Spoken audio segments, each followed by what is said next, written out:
And the A-1 was such an absolutely amazing airplane. And I was able to do things in that airplane in terms of accurately dropping ordnance and things that I know saved people's lives, you know, and so that's an amazing favorite.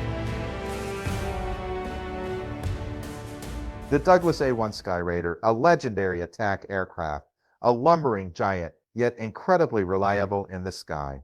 Designed towards the end of World War II to replace older attack and dive bombers, it didn't see widespread combat in time. However, destiny had an even more glorious journey in store for it. The A-1 truly shone in the Korean War, providing close air support for ground troops, and later it became a legend on the battlefields of Vietnam. With the Sandy missions, A-1 squadrons truly became unsung heroes, flying into harm's way to escort search and rescue helicopters. The Skyraider was more than just iron and steel. It embodied endurance, ironclad faith, and moving stories of camaraderie. In today's video, we will delve into the glorious history of the A-1 Skyraider, page by page, from its unique design and the battles that forged its reputation, to the deeply emotional stories from the very people who entrusted their lives to this iron horse of the sky. Douglas develops A-1 Skyraider for post-War World II missions. As World War II neared its end, the United States Navy made a critical decision in 1943 to integrate dive bombing and torpedo missions into a single aircraft type. This strategic shift led to the creation of one of the most versatile attack aircraft in American military history. The Navy sought a carrier-based, single-seat, long-range aircraft that could replace multiple existing platforms, including the Douglas SBD Dauntless, Curtiss SB-2C Helldiver, and Grumman TBF Avenger. Military planners recognized that carrier air wings required significant changes due to advancements in weapons. Moreover, the Navy required an aircraft that could withstand the rigors of Pacific operations, where environmental factors like coral dust created maintenance challenges. Furthermore, combat experience had demonstrated the need for a robust design that could absorb battle damage, primarily from ship and ground-based anti-aircraft fire. The Navy also wanted extended range capabilities to support operations across the vast Pacific theater, a requirement that would subsequently translate into the exceptional loitering time that became one of the A-1's most valued attributes. Under the leadership of Ed Heinemann at Douglas Aircraft Company, the prototype was ordered on July 6, 1944. As the XBT-2D1, Heinemann's approach to aircraft design was revolutionary. He emphasized weight reduction as a core principle. A study showed that for every 100 pounds of weight reduced, takeoff run decreased by 8 feet, combat radius increased by 22 miles, and rate of climb improved by 18 feet per minute. Heinemann and his design team achieved remarkable results by staying relentlessly committed to a weight-focused approach. To begin with, they boldly challenged the Navy's request for an internal bomb bay, a decision that alone eliminated 200 pounds. Building on that momentum, they saved another 100 pounds by ingeniously designing the wing center section as a single piece. Furthermore, by opting for fuselage-mounted dive brakes instead of the heavier wing-mounted alternatives, they trimmed an additional 70 pounds. Finally, their attention to every detail paid off, yet again, when a one-piece horizontal stabilizer contributed a further 20-pound reduction. Each choice reflected not just technical precision, but also a daring spirit that set their design apart. Overall, Heinemann's team achieved more than 1,800 pounds of weight reduction from the original design. Additionally, they created a radical motor mount of built-up aluminum that provided necessary strength while yielding more space for engine accessories. The XBT-2D1 made its first flight on March 18, 1945. Following just 32 test flights, Douglas delivered the aircraft to the Navy's Patuxent River Test Center on April 7, 1945, where it completed testing in only 5 weeks, an unusually rapid certification. The A-1 aircraft featured distinctive characteristics that set it apart from previous attack planes. Unlike faster fighters adapted to carry bombs, such as the Vought F-4U Corsair or North American P-51 Mustang, the Skyraider was specifically optimized for ground attack and armored against ground fire in key locations. Consequently, the A-1 Skyraider combined the stamina of larger aircraft with the maneuverability of smaller ones. With 15 hardpoints, it could carry an extraordinary 8,000 pounds of ordnance, more than a World War II B-17 Flying Fortress. With a flight time of over 10 hours, the aircraft far surpassed the capabilities of contemporary jets. This impressive weapons carrying capability is more than just a statistic. It's one of the main reasons pilots, even seasoned jet pilots, are drawn to the Skyraider. Well, I like the fact that it carries a lot of weaponry, a lot of different kinds of ordnance. And when I first checked out an airplane, of course, I was a jet pilot. I flew out of pilot training. I flew the F-86 initially. Then I went into ADC, Air Defense Command, known as Air Defense Command at that time. And I flew the F-102 for about 250, 300 hours, something like that. And then we got the F-106, which was a real fine air-to-air interceptor aircraft. Single engine, single pilot, beautiful airplane, fast, Mach 2 plus. And so I flew that airplane for about 1,300 hours. In the meantime, I'd always flown light planes, Pipers and Cessnas and Beechcraft, light aircraft, and tailwheel type airplanes. So propeller-driven airplane was not unknown to me when I got into the Skyraider, because I'd flown as a private pilot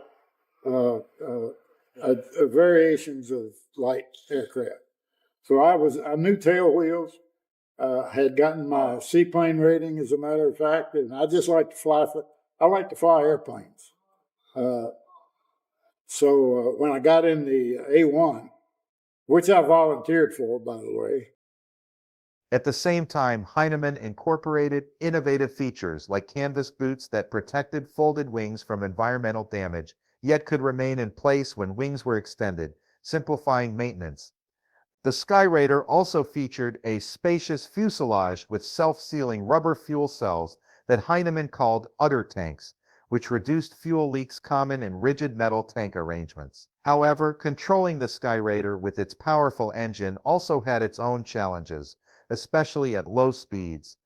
The rudder in the A-1, interesting story, was rather ineffective at takeoff and landing speeds. And the problems we had, I never heard of one doing a true ground loop, but a lot of them lost directional control and ran off the runway because they would put in a little rudder when the torque took effect, a little right rudder, and nothing happened. It's still going left. Put in a little more. Okay, now it starts coming back. Now you got too much in. So you take a little out. And if you weren't good at it, you end up over controlling and chasing it, and actually most of them would run off the runway at a 45 or 90 degree angle. So when I got in my little RV-8, the rudder in that was so sensitive. In addition to those challenges, the basic design of the Skyraider itself offers a unique flying experience, especially for those accustomed to more modern aircraft. It was a wonderful airplane to fly. Very unique in that I'd done most of my flying in nose wheel airplanes and such through the Air Force flying. I'd not flown a tail dragger before, so that was a unique experience for me. And once you got so you could keep it on the darn runway, then you were in good shape. Absolutely marvelous airplanes, both ways, at the high end and the very low end. But for the mission that we had with the A-1, it was absolutely terrific, superior.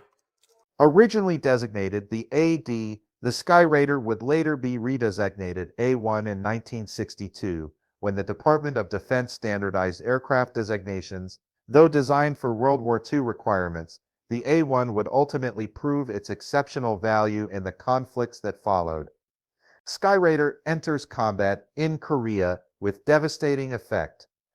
Though designed too late for World War II, the Douglas A-1 Skyraider rapidly proved its worth. When the Korean War erupted the aircraft would soon become known as the Able Dog or SPAD, earning a stellar reputation as one of the finest attack aircraft ever built through its exceptional performance in combat. First missions from USS Valley Forge. On July 30, 1950, the A-1 aircraft made its combat debut when Skyraiders from VA-55 aboard USS Valley Forge launched the first carrier airstrike of the Korean conflict. These initial missions targeted North Korean airfields, fuel storage facilities, railroad marshalling yards, and parked Russian-built aircraft at Pyongyang. Throughout the conflict, Valley Forge's Air Group 5 conducted numerous daily strikes against communist targets, hammering troop concentrations, defensive positions, and supply lines. The effectiveness of these operations became immediately apparent. Between July and November 1950 alone, Valley Forge-based aircraft flew over 5,000 combat sorties, delivering 2,000 tons of bombs and rockets. By December 1951, the carrier's operations had expanded to include railway interdiction, with Skyraiders severing communist rail lines in at least 5,346 places. Perhaps the most remarkable Skyraider mission occurred on May 9, 1951, when the aircraft conducted the only aerial torpedo attack of the Korean War.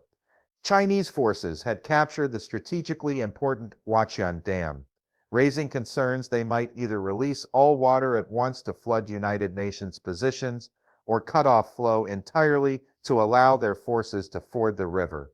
After conventional bombing proved ineffective, 8 Skyraiders, 5 from VA-195 and 3 from VC-35, launched from USS Princeton, carrying Mark 13 torpedoes. Led by Commander Richard Merrick, who reportedly went into battle carrying a K-20 camera, a pair of 7x50 binoculars, and a Luger pistol, while puffing on his trusty pipe. The attack achieved dramatic results. 6 torpedoes struck the dam, destroying one floodgate completely and damaging several others. The strike successfully eliminated the dam as a flood threat and disrupted electrical power across a vast area, effectively breaking up a planned enemy offensive. Following this mission, VA-195 changed its nickname from Tigers to Dam Busters. Undoubtedly, the A-1 Skyraider's most significant contribution came through close air support missions. Its ability to carry heavy ordnance loads, combined with its accuracy in dive bombing delivery, made it exceptionally effective. Marine and Army ground forces particularly valued the aircraft's capacity to fly low and slow, a dangerous approach requiring exceptional courage from air crews. To enhance survivability during these hazardous missions, 618 pounds of additional armor plating measuring 1/4 to 1/2 inch thick was added to the underside and sides of the aircraft's fuselage. Despite these precautions, 201 Navy and Marine AD Skyraiders were lost in combat during the Korean War, with an additional 27 lost to operational causes. Combat veterans regularly praised the A-1 plane as the best and most effective close support aircraft in the world, and the most versatile single-engine aircraft ever to go into service. This reputation would ultimately carry forward into Vietnam, where the Douglas A-1 Skyraider would continue to demonstrate its exceptional capabilities in supporting ground forces under the most challenging combat conditions. A-1 Skyraider dominates low-altitude missions in Vietnam. In Vietnam, the A-1 Skyraider truly established its legendary status through missions that showcased its unique capabilities. While jets dominated the skies with speed, the Skyraider's exceptional endurance and rugged design proved invaluable in the challenging Southeast Asian environment.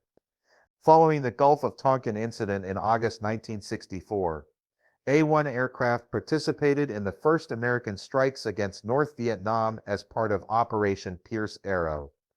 This operation consisted of 64 strike sorties from the aircraft carriers USS Ticonderoga and USS Constellation, targeting North Vietnamese naval vessels and the oil storage depot at Vin. Tragically, Lieutenant Richard Sather, piloting an A-1 Skyraider, became the first Navy pilot lost during the war. His aircraft was one of only 2 American planes shot down during the operation, which destroyed approximately 10% of North Vietnam's petroleum storage capacity. Perhaps the A-1 Skyraider's most crucial Vietnam contribution came through combat search and rescue operations. Operating under the call sign Sandy, these aircraft provided nearly continuous suppressing fire while helicopters extracted downed airmen. Unlike jets that needed frequent refueling, the A-1's extended loiter time offered pilots the ability to protect downed personnel for extended periods. This capability became so vital that by 1965, a formal rescue protocol emerged where helicopters worked in pairs with Skyraider escort. Aside from the fact that the airplane was extremely challenging to fly and a beautiful airplane, my favorite thing about the job was how rewarding the mission was. Thinking about it, but our primary mission of search and rescue for downed pilots or crew members was what was, to me, what was the most rewarding part of the job. Sometimes we brought them back to Nakhon Phanom, Thailand. Sometimes we brought them back to a closer base. Some of the missions that we flew were staged out of Da Nang, Vietnam, and some of them out of Ubon, Thailand, and were not brought back to NKP where it was stationed. Got a lot of memories, a lot of fond memories, both the operations and the crews that we flew with, not only in the A-1, but in OV-10 forward air control airplanes and HH-53 Jolly Green Giant helicopters that we worked with frequently, and the crews that flew them. Remarkably, despite being significantly slower than jet fighters, A-1 Skyraiders achieved the improbable by shooting down North Vietnamese MiG-17 jets. The first such victory occurred on June 20, 1965, when Lieutenant Clinton Johnson and Lieutenant Charles Hartman, 3 of VA-25, scored the first gun kill of the Vietnam War.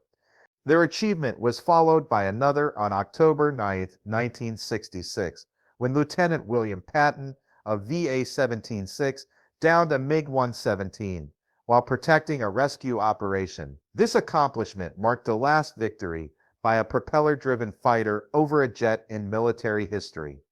On March 10, 1966, Major Bernard Fisher performed one of the war's most extraordinary acts of heroism. During heavy fighting at the A Cha Special Forces camp, Fisher observed fellow A-1E pilot Major Dafford Jump Myers crash land on the battle-torn airstrip. With enemy troops closing in, Fisher made the remarkable decision to land his own Skyraider on the debris-covered runway. Despite intense ground fire, Fisher taxied to Myers' position, pulled him aboard, and successfully took off, later discovering his aircraft had sustained 19 bullet holes. For this daring rescue, Fisher received the Medal of Honor, becoming the first living Air Force recipient of the award. The A-1 Skyraider pilots were truly legendary, and their testimonies show us why the aircraft was perfect for the Vietnam War, especially in the close air support and rescue roles. It was a perfect airplane for that theater and that job and close air support. We could get so close that what they call danger close now would have been far away from us. We've put ordnance down because we had the type of ordnance that you could do it with 20, 30 feet from survivors or troops on the ground, because we were slow and we could go down low. And when I mean low, some of the stuff we could drop out at 50 feet to 100 feet off the ground if there were troops in contact. It was a Navy airplane. You know, they built it for World War II. Never got into service in World War II. Quite a bit in Korea. We took them over in the Air Force during the 60s from the Navy and used it primarily for close air support of American and Vietnamese troops, and Laotians also, I might add that. it was an interesting airplane to fly because it's a tail dragger, and that's different than any of these airplanes that have a training wheel in the front of them. It took an awful lot of rudder. The prop was 13 feet long, and you push that thing up full, and it's just like a gyro, wants to pull you way off to the left. So on takeoff, the first thing you did after pushing the throttle up, as you're pushing the throttle up, is full right rudder. If you didn't do that, you were going to go off the left side of the runway. Interesting to fly. We did almost everything at 140 knots. It wouldn't go any faster than that unless you were in a dive. With the way we had them loaded up especially. The joke was you could put a kitchen sink under our wing and have us drop it all. Lots of, as I was saying, soft ordnance, which we could put down close to troops, or smoke type ordnance so that we could mark targets for other people to hit. I wouldn't trade it for any other mission that was over there. Even in the depths of depression of what we were doing in Vietnam, we had a mission, and we knew what that mission was. The fact that other people were over there getting shot down, we were there to pick them up, and we were there for the ground troops if they got into trouble. And there were still ground troops even after the invasion, American ground troops, I mean. So we never had a problem with our own motivation. I know there were a lot of guys that did, and they had good reason for it, because we were misspent in all kinds of ways by Washington and what they did and didn't allow us to do, or didn't want us to do. Douglas A-1 Skyraider evolves through multiple variants. Throughout its production history, the Douglas A-1 Skyraider underwent remarkable evolution, expanding from a single-purpose attack aircraft into a versatile platform serving numerous specialized roles. Originally designated AD, the aircraft received the A-1 designation in 1962 when the Department of Defense standardized aircraft designations.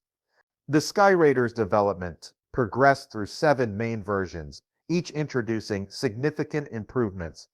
The initial AD-1 established the baseline design with 242 aircraft built. AD-2 and AD-3 introduced minor improvements, followed by the AD-4, which featured a more powerful R3350 26WA engine. The AD-5 represented a major redesign, significantly widened to allow pilots to sit side by side. The AD-6, later designated A-1H, incorporated improved low-level bombing equipment, with 3 dive brakes and a centerline station, stressed for 3,500 pounds of ordnance. Finally, the AD-7 received an upgraded R350 26WB engine. Beyond attack variants, the Skyraider platform proved exceptionally adaptable to specialized missions. Night attack variants evolved from the 3-seat AD-3N 15 built and AD-4N 307 built to the 4-seat AD-5N featuring radar countermeasures 239 built. Likewise, electronic countermeasures versions began with the 2-seat AD-1Q35 built and progressed through AD-2Q21 built, AD-3Q23 built, and AD-4Q39 built. The EA-1F, formerly AD-5Q, represented the most advanced ECM platform with 54 conversions from AD-5N aircraft. These electronic warfare variants carried specialized equipment, including APS-31 ground mapping radar and APS-19 radar for intercepting airborne targets, along with jamming equipment and chaff dispensers. During Vietnam, EA-1F detachments operated from carriers, monitoring enemy radar and protecting strike aircraft through jamming and chaff dispersal.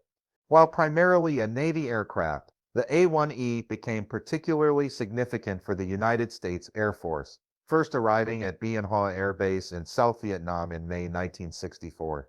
These aircraft were transferred from the Navy and modified specifically for counterinsurgency operations. The A-1E's side-by-side seating configuration proved advantageous for Air Force missions, particularly for training and coordination during complex operations. Additionally, United States Air Force Skyraiders received the Stanley Yankee extraction system, functioning similarly to an ejection seat with twin rockets extracting the pilot from the cockpit. I was in the 602nd Air Commando Squadron. We were badass. We were air commandos. We were prepared to fight on the ground. I flew 270 missions in Vietnam in 1965 and first part of 66. This is the Douglas A-1 Skyraider. It's the big one, sometimes known as the Fat Spad. Here you see sitting on the ramp, fully loaded with napalm and white phosphorus bombs on the outside. It's all up weight. Maximum weight was 25,000 pounds on a single engine, 2,700 horsepower, and it would fly, climb, glide, taxi, strafe, 180 knots. It was a lot of fun, easy to fly, and a lot of armor plating, and it was a very exciting year. Beautiful airplane. Early ones were not camouflaged like this, but the Navy used them under a number of airborne early warning missions off the aircraft carrier. Wings fold up and could go below deck. This was our world. I lived in our hooch. By 1964, Hurlburt Field focused primarily on training aircrews for Southeast Asia operations, with dual-control Skyraiders arriving in significant numbers to provide safer training than single-control models.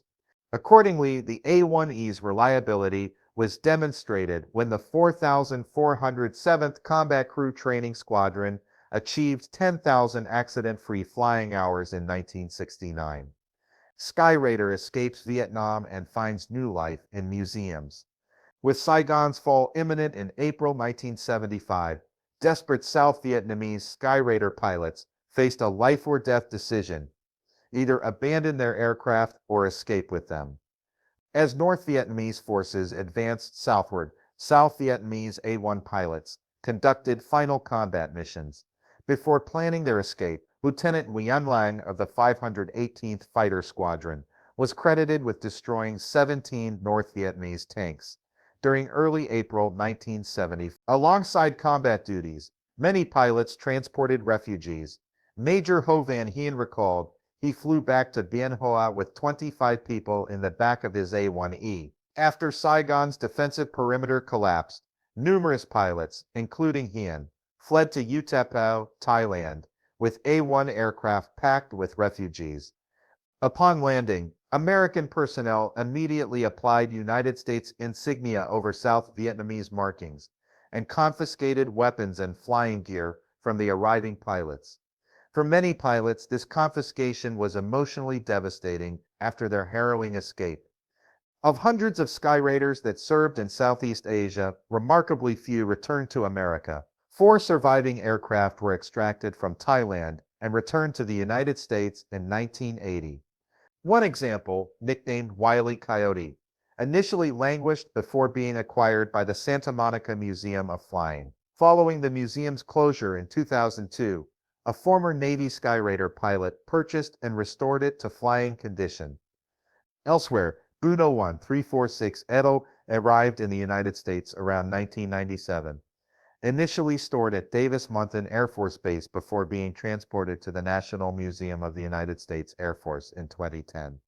This restoration, completed in 2022 after 18 months of work, required extensive fabrication since the aircraft arrived as basically an empty shell. Notably, the Air Force Museum Foundation partnered with the A-1 Skyraider Association to fund this restoration, marking their first collaborative funding effort. Currently, visitors can view preserved A-1 aircraft at several museums nationwide. The National Museum of the United States Air Force displays a restored A-1H representing the Proud American, which played 3 significant roles: in Lieutenant Colonel William Jones' Medal of Honor mission, Captain Ronald Smith's Air Force Cross mission, and being the last United States Air Force A-1 lost in combat in Vietnam. Hill Aerospace Museum houses an A-1E restored to resemble Major Bernard Fisher's Medal of Honor aircraft, believed to be the only surviving fixed-wing Medal of Honor aircraft. Abroad, Vietnam preserves its aviation history with an A-1 painted in United States Air Force colors at the War Remnants Museum in Ho Chi Minh City, and 2 additional Skyraiders at a military history museum in Hanoi. Through these preservation efforts, the remarkable A-1 Skyraider legacy continues inspiring new generations of aviation enthusiasts. From its late arrival in the World War II era to its legendary status in Korea and Vietnam, the Douglas A-1 Skyraider's journey was indeed a glorious one. More than just iron and steel, it became an embodiment of endurance and unwavering camaraderie. The lumbering giant proved that in the heat of battle, reliability, adaptability, and the courage of its crews could make an obsolete design an unforgettable hero of the skies. Do you have any Skyraider stories that you will never forget? Share them in the comments. It's our pleasure to hear your stories. Thanks for watching. See you in the next video.